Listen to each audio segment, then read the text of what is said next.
Hello, my name's Laurie. In English, when we meet someone, we can say hello, or hi, or hey. With hello, we can say it with any person, at any time, in any place. Say this back after me. Hello. In this NGuru video course, we look at useful English for real life. And in this video, the first video on the course, we look at ways to introduce ourselves. Like saying hello, or hi, or hey. So we see that there are different ways to say hello and introduce ourselves. And we can say these with different people, in different places, at different times. Think about the different places where you go when you'll want to speak English.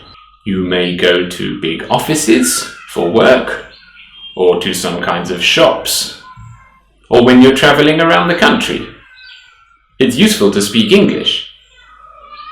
And when you meet people who come from other states, or even other countries, you will want to introduce yourselves and say hello in English.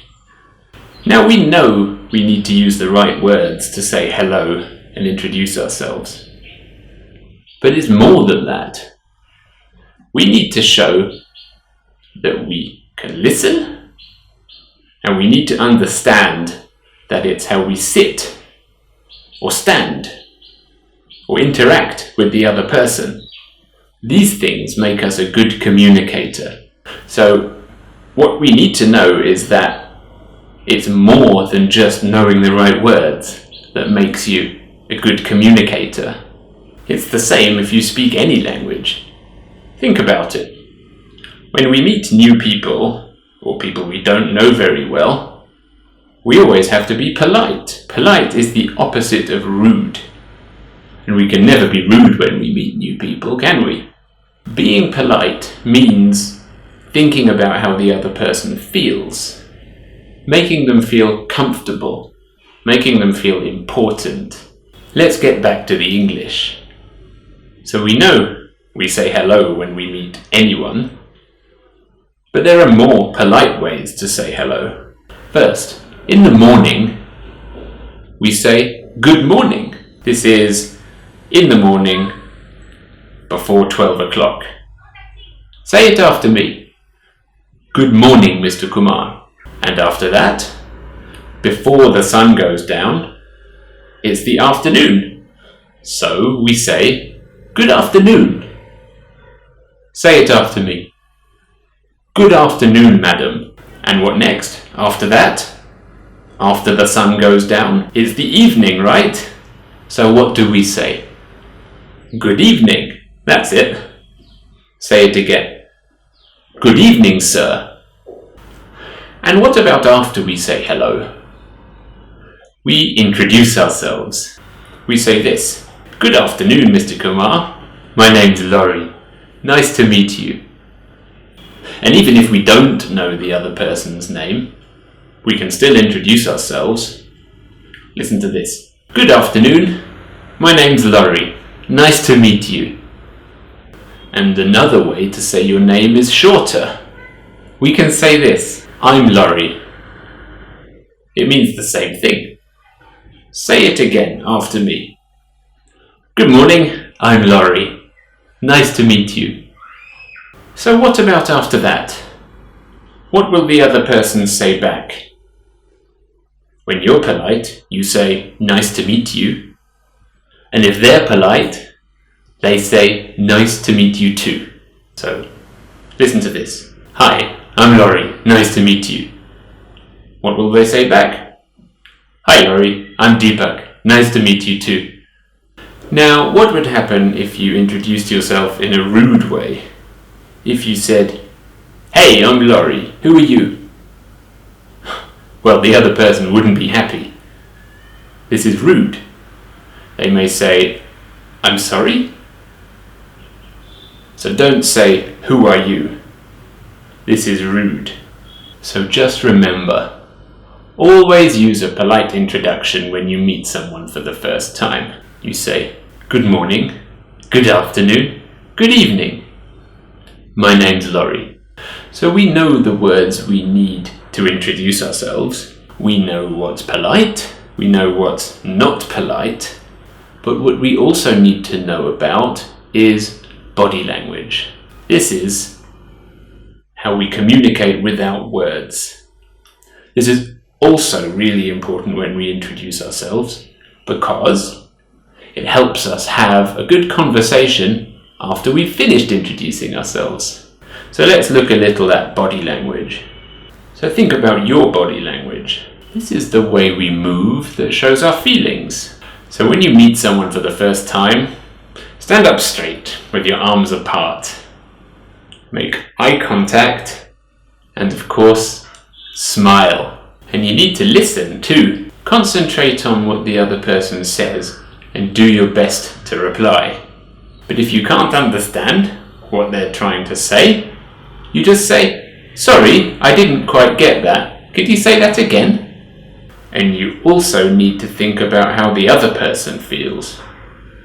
Think about their body language.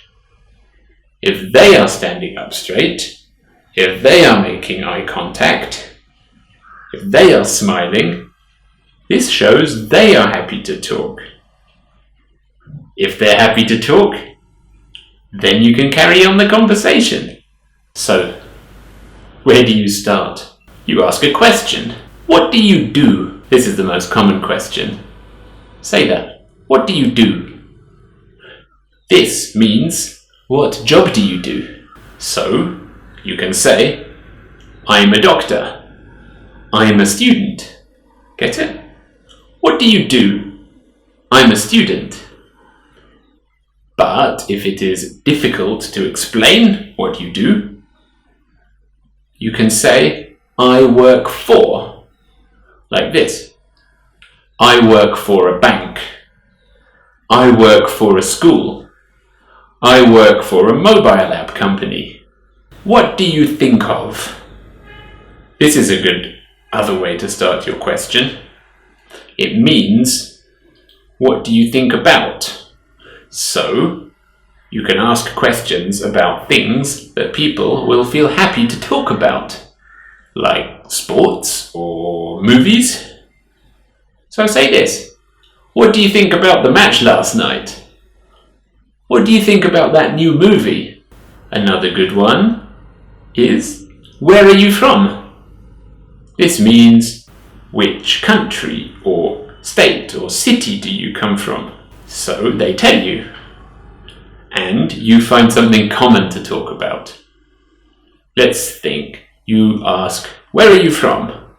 They say, I'm from Delhi. And if you have visited Delhi, then you can talk about it. You have something common to talk about. You both know Delhi, right? If you're meeting in a special place that people travel to, like a wedding or a conference from work, you can talk about the travel. This is a good way to find something common. So you can ask, how did you get here? Meaning, how did you travel to this place?